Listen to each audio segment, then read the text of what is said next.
5 seconds. Start. தென்னிந்திய புத்தக விற்பனையாளர் மற்றும் பதிப்பாளர் சங்கம் சார்பில் சென்னை நந்தனம் YMCA மைதானத்தில் 47வது சென்னை புத்தக கண்காட்சி தொடங்கியது. இதை இளைஞர் நலன் மற்றும் விளையாட்டு மேம்பாட்டுத்துறை அமைச்சர் உதயநிதி ஸ்டாலின் இதனை தொடங்கி வைத்தார். பின்னர் அமைச்சர் உதயநிதி ஸ்டாலின் பேசியதாவது: நான் பல ஆண்டுகளாக புத்தக கண்காட்சி நிகழ்ச்சியில் கலந்து கொண்டு புத்தகங்களை வெளியிட்டு உள்ளேன்.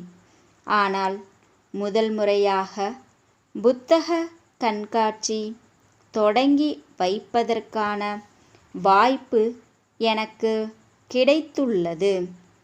இந்த முறை நான் சிறப்பு விருந்தினராக மட்டும் கலந்து கொள்ளவில்லை, நானும் ஒரு பதிப்பாளராக கலந்து கொண்டுள்ளேன் என்று அவர் கூறினார்.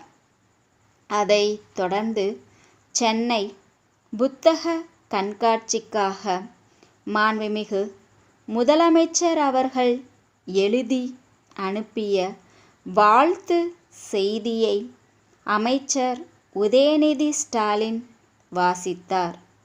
அதில் கூறியிருப்பதாவது: தமிழ்நாட்டின் மிகப்பெரிய அறிவு திருவிழாவான 47வது சென்னை புத்தக கண்காட்சி மிகப்பெரிய அளவில் வெற்றி பெறவும், அதிக அளவில் புத்தகங்கள் விற்பனையாகவும் வாழ்த்துகின்றேன்.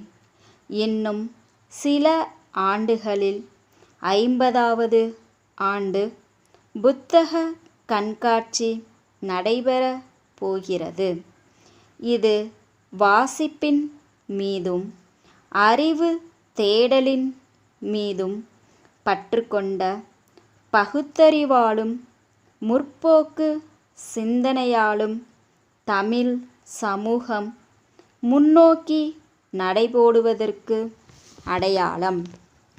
புத்தகம் வெளியிடுவது, பதிப்பிப்பது, விற்பனை செய்வது மட்டும் ஒரு தொழில் அல்ல, அது அறிவு தொண்டு. தமிழாட்சியும் தமிழர்கள் ஆட்சியும் நடைபெறும் நம்முடைய தமிழ்நாட்டில் இத்தகைய அறிவு திருவிழாக்கள், தமிழ் திருவிழாக்கள் அதிகம் நடக்க வேண்டும். வாசிப்பு பழக்கம் என்பது ஒரு தனி மனிதனின் அறிவு திறனின் அடையாளம் மட்டும் அல்ல, ஒரு சமூகம், மாநிலம், நாடு எந்த அளவிற்கு வளர்ந்து உள்ளது என்பதற்கான அடையாளம்.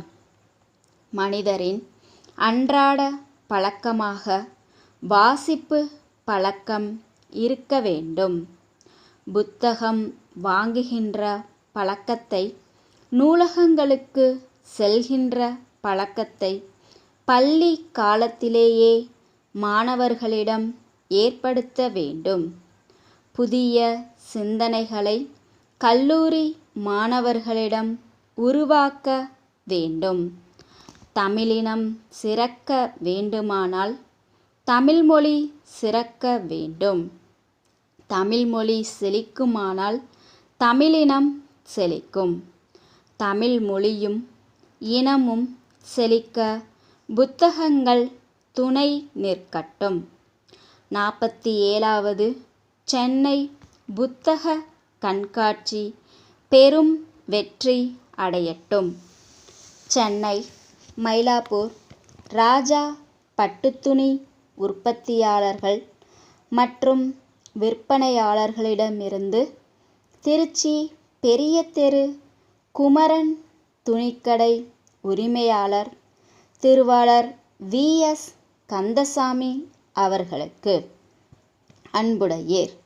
நேற்று காலை நீங்கள் தொலைபேசியில் பேசியபோது கேட்டுக்கொண்டபடி 10 விதமான பட்டு புடவைகள் அடங்கிய கட்டு ஒன்றினை இன்று பதிவு அஞ்சல் மூலம் அனுப்பி வைத்துள்ளோம் என்பதை மகிழ்ச்சியுடன் தெரிவித்துக் கொள்ளுகிறோம்.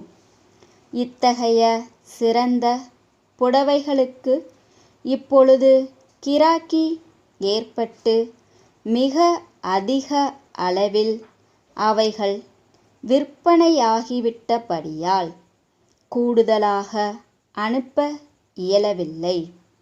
எனினும் இன்னும் சில நாட்களில் மேலும் பல மாதிரிகளில் பட்டு புடவைகள் வர இருக்கின்றன. இத்துடன் எங்களிடம் தற்பொழுது கைவசமுள்ள மிக உயர்ந்த கம்பளி மற்றும் நவீன பருத்தி துணிகளின் விலை பட்டியல் ஒன்றை தங்கள் மேலான பார்வைக்கு இணைத்துள்ளோம். என்றும் தங்கள் ஆதரவை விரும்பும் தங்கள் நம்பிக்கையுள்ள